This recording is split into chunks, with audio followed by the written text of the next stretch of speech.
Hi, this is Ryan with SoftLedger. In this video, I will be running through a quick overview of our consolidations functionality. Starting here on the Trial Balance tab, you can see your account balances for the past 3 months for the global or SoftLedger location in this case. If you're looking to view data from more than the past 3 months, just click the drop-down menu here to view up to 12 months of data, or this drop-down menu here to see the past 12 years of data.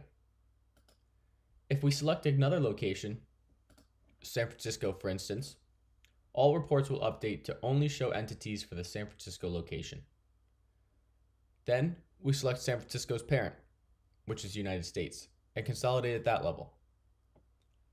Then going back up to global, or SoftLedger in this case, you can see the consolidated entity for all children.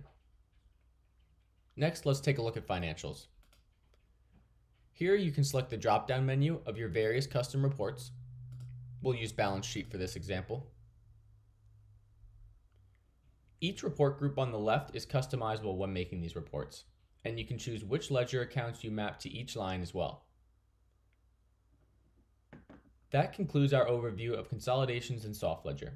If you would like to learn more and/or set up some time to discuss live, please let us know. Thanks for watching.